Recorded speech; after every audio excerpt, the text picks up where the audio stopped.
Hello and welcome to LGBT Tech's and ISOC's release of our Section 230 infographic. Um, Section 230 has been a true piece of legislation that has helped the LGBTQ community and really has created safe spaces online for LGBTQ communities. Today, we're joined with LGBT Tech and the Internet Society. We've partnered up to create a helpful infographic on Section 230 and the importance of this law for LGBTQ individuals and communities. Today, we're joined by a couple panelists. First and foremost, we have Anna Higgins, the Project and Policy Advisor for ISOC. Hello, Anna, and thanks for being here. Hello, thank you for having me. We also have LGBT Tech's Carlos Gutierrez, Deputy Director and General Counsel for LGBT Tech. Hello. Hi, how are you? Welcome. If you're following along today, we are using the hashtags Section 230 and hashtag LGBT Tech. So if you'd like to join in the conversation, please feel free to use those hashtags. So diving right in, I wanted to just quickly start with our first question, is what was the intention of Section 230 in particular when that law was written? So I can start. Yeah, either one of you, sorry. Sure. So Section 230 was created. It was basically a system of protections from civil liability. And it was created around when the internet was, just starting to take off. And it was assigned to help startups and companies that were going online be able to do business online without fear of being sued because of content that they posted. So the intention of 230 was to provide a safe harbor for companies that publish the content of others, saying basically that if you are publishing somebody else's content, you're not liable for that content. The person who actually spoke or created the content is the person that would be liable under your laws. And the impact of that was basically transformational for the internet because it allowed websites and other intermediaries to be able to host content, including comment fields, including all of these other things, as well as engage in content moderation practices without fear of being sued. And that was crucial in terms of the development of the internet. And, the Section 230 part of the Communications Decency Act is often referred to as shorthand as the 26 words that created the internet, because the section that talks about this is 26 words, but it really transformed the way that internet companies operate. And I'll also add, real quick, I want to give a shout out to my former colleague, Austin Ruxtell, who put in a lot of the work to develop this infographic with LGBT Tech. He has since moved on to do amazing work at Meta, but we miss him and we appreciate all the good work that he put into this. Absolutely. But I also want to add to this that one thing that people often don't realize when it comes to Section 230 is that infrastructure intermediaries are also considered intermediaries under Section 230. A CRS report from a few years back found this and said that, in the courts and in everything, infrastructure intermediaries like content delivery networks and like internet service providers are all included as intermediaries that are covered by Section 230. I think it's worth noting that these kinds of infrastructure intermediaries were never built nor intended to scan content and do things like that. They're simply conduits. But I think that's an important piece of the Section 230 puzzle that a lot of people don't think about or realize. I think a lot of times we think about, platforms like Facebook or Twitter or TikTok as being, the primary companies that are affected by 230, and it's not just that. Yeah, absolutely. It's not a lot that just cover social media companies has become the focus in the press. Yeah. So that is a good point, that there's a lot of backing companies that are affected by this that don't have kind of the resources that a big company would have, that would have to kind of deal with the repercussions of changes to 230. So who benefits from Section 230? I think we've already kind of touched on that a little bit, but I think it goes a little bit broader. Can one of you jump into that? I'll let Anna speak for this time. I'll jump first. I think everyone benefits from Section 230. I think, like we were just saying, I think that a lot of the media around Section 230 kind of tends to paint it as something that is protecting only these huge big tech companies, and that's not necessarily true. By protecting intermediaries, we're ensuring that the internet is a better place for everybody to use it and a better place for new companies and startups to innovate and create new ways for the internet to be a better place for everyone. Without Section 230, there's a huge barrier to entry for startups and new companies. And startups and new companies are what create all these cool, innovative new products that can allow spaces for marginalized communities to gather and seek assistance online.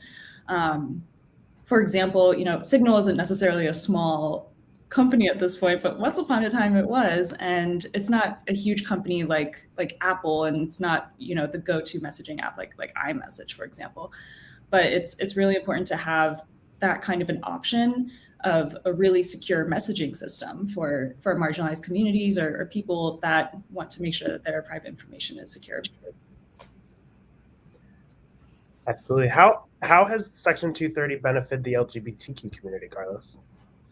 Yeah, I mean, following up on what Anna just said, the protections of Section 230, you can think of Section 230 as kind of having two sides, like a shield and a sword, right? So the sword part is, the shield part of Section 230 would be the ability, as we have in our handy infographic here. The shield part allows companies to host LGBT content without fear of being sued for obscene content, for all kinds of things. The marginalized communities have often struggled to have their content carried and seen in different media, and frankly, the Section 230 revolution really did help lift the voices of marginalized communities, because it allowed content hosts to host content by marginalized groups that they may not have been able to host before. Until very recently, and even till now, same-sex affection is treated differently than opposite sex affection. Kissing couples that are LGBT may be treated differently online. The images may be treated differently online than couples that are heterosexual. So the ability for companies to use the law as a shield from liability allow them to post content and allow content to live online that they may not have posted otherwise. YouTube, for example, was a very early place where a lot of trans individuals went to see others like them. There were videos on YouTube that started popping up about transitioning, or even tips about just kind of living in a different gender identity. And that's the kind of content that may have been considered obscene under local laws in different jurisdictions and may have been considered objectionable. And companies might have shied away from doing this more if they had that kind of liability. Now, the sword part of this is that it allows communities to practice content moderation to their own standards. So LGBT websites, LGBT comment sections of somebody's blog do not have to allow content that they would not agree with. And that's because Section 230 protects content moderation decisions that are made by companies in good faith. So if a company decides they do not want anti-LGBT rhetoric, it's because of Section 230 that they can make those content moderations without exposing themselves to liability. So our blog posts, our Twitter feed, our ability to take down really hateful content that comes through sometimes is in large part because Section 30 protects us from being sued by someone who wants to go after us for taking down their content. So it seems like Section 230 actually really created an environment where LGBTQ and many other marginalized communities could have that space online and really protected, I guess, the freeness and the free speech space of for the LGBTQ community online. Does that kind of summarize it? Yeah, absolutely. So I guess that kind of goes into we've kind of touched on this a little bit, and maybe we're repeating the question. Maybe we can expand on it a little bit. I know we just talked about how 230 uplifts marginalized voices, especially around the LGBTQ community, and how the particular platforms do that. And I kind of alluded to it a little bit here. Is Section 230 protects free speech, but how does it do that? Can we expand on that a little bit? I'll turn it over to Anna. Yeah. So ISOC's focus when it comes to Section 230 is, like I mentioned, a little bit more on the infrastructure side, but it definitely protects free speech when it comes to infrastructure intermediaries as well. Like I mentioned before, infrastructure intermediaries, they're simply pipes, conduits through which data flows. They were never designed to, and they were never intended to scan content. That's simply not in their mission, and that's not what they ever set out to do. Therefore, they should not do this task if they're not meant to do it and they are not designed to do it. So 230 helps keep this responsibility off of their hands.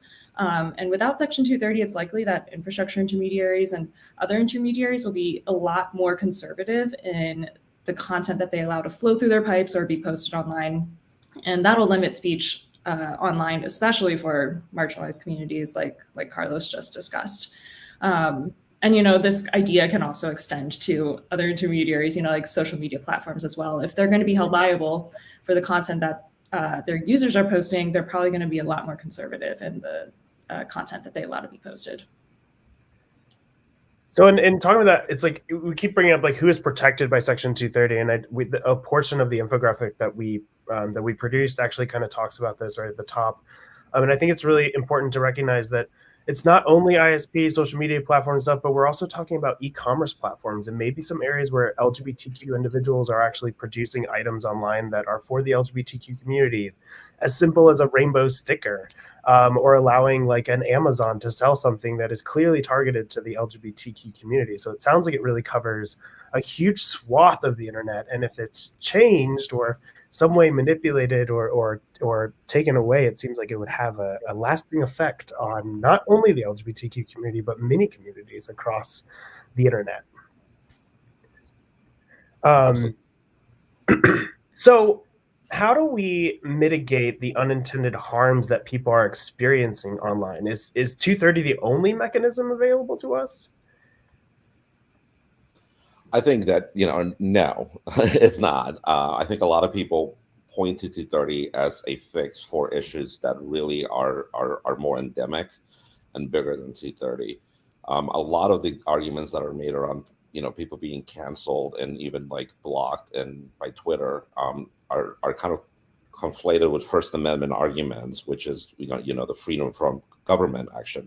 It doesn't protect you from the action of other private parties. So the use of this kind of First Amendment argument, it's kind of going beyond what Section 230 was intended to do. Section 230 doesn't prohibit government speech. It doesn't have government interaction.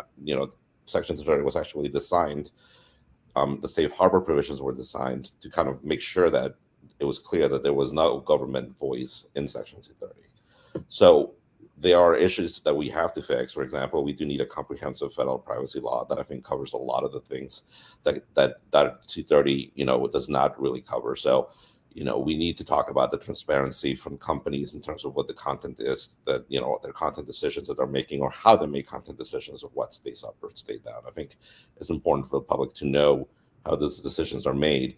And therefore, we need kind of regulations around, artificial intelligence rules and just a federal privacy legislation that protects the information of users.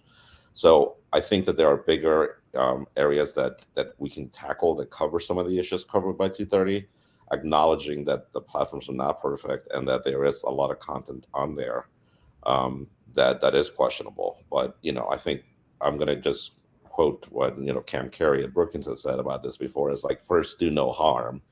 Let's make sure that we are not doing something that's going to have unintended consequences, and that the language that we're using still protects marginalized communities, still allows for voices to thrive, and doesn't kind of imply or incur additional liability for providers that are carrying the content of marginalized communities. Because vague language can be the death knell of a lot of these issues, as we've seen in the past with other bills.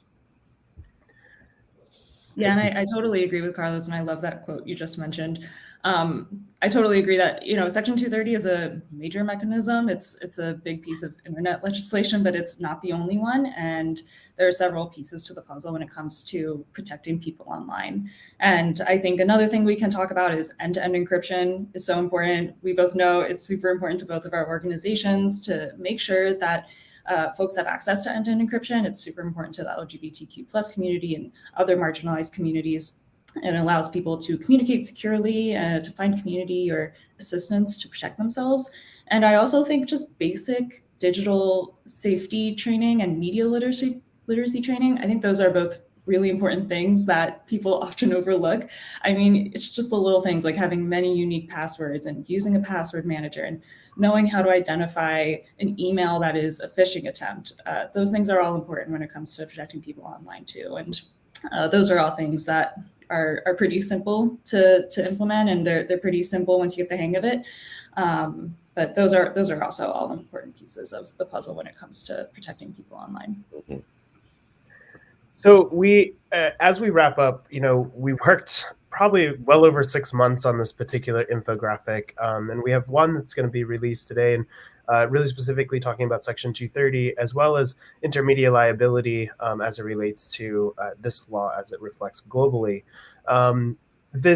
As we embarked on this journey, I think one of the most important things for me as someone who is not a lawyer but super fascinated in tech, but also in the way that we communicate with people, and I think one thing that we really tried to strike with this is explaining what Section 230 is and giving everyone the power, anyone who is just trying to understand a little bit more, the ability to comprehend how this impacts not only their life, but maybe the loved ones around them, and why this law is so important. So if you, we're going to be tweeting out the infographic here shortly, but you can also find it online. lgbttech.org/privacy-security-encryption. That's too long. You can go to lgbttech.org and just search for Section 230. We'll have a blog. We'll have a complete download that you can download both of those, both the Section 230 and intermediate liability. We're most certainly going to be sharing this with representatives and those working on law, because we want to make sure that they understand there's real implications for the LGBTQ community and other marginalized communities when it comes to Section 230 and why it's so important. And that's what our own research is showing, but it's also what our community members are saying. So I'll open up the floor just as we're wrapping up and as we're getting those tweets out. Any closing comments, Anna or Carlos? One thing I'll just mention, like I mentioned before, when it comes to ISAC, we have a very technical mission, and so we don't really have the resources to talk about the First Amendment issues and constitutional issues and all that. But infrastructure intermediaries are definitely a huge part of Section 230, and I would definitely encourage people to keep that in mind. It's more than just social media platforms, and making sure that our intermediaries are shielded with Section 230 is really important to making sure that the internet is interoperable and everyone is connected and everyone's able to innovate on it. So it's very important to protect Section 230. Yeah, I would agree, and I think like our infographic will show, like marginalized communities have benefits from 230, and well, there's no question that there are changes that need to be made and things that need to be clarified. I think the core of Section 230 needs to be maintained. As we go through all these conversations about content moderation rules and everything else, I keep in mind that content moderation usually doesn't benefit marginalized communities. So we have to be very, very careful when we move forward that we do not have unintended consequences for marginalized communities and other communities that have been able to grow from being online, and whose voices could be silenced if Section 230 is not protected or amended in a way that protects marginalized voices. Fantastic. Well, Anna and Carlos, thank you so much for being here today. We're really excited to get this out into the world. A little bit later this year, we'll be releasing a white paper around this. But first, we wanted the infographic to be out so that we could make sure that everybody understood what we are talking about. My name is Chris Wood. I'm the executive director and co-founder of LGBT Tech. Thank you so much for being here. Carlos and Anna, thank you so much for being here. For all of you watching today, please go ahead and be sure to visit our website, lgbttech.org. You can find the Section 230 and intermediate liability infographics that we're releasing today on our website. Also, join us in conversation online. You can find us at LGBT Tech on Twitter. And please use the hashtags LGBT Tech and Section 230 to join in the conversation. We look forward to seeing you next time. Thanks so much for being here today.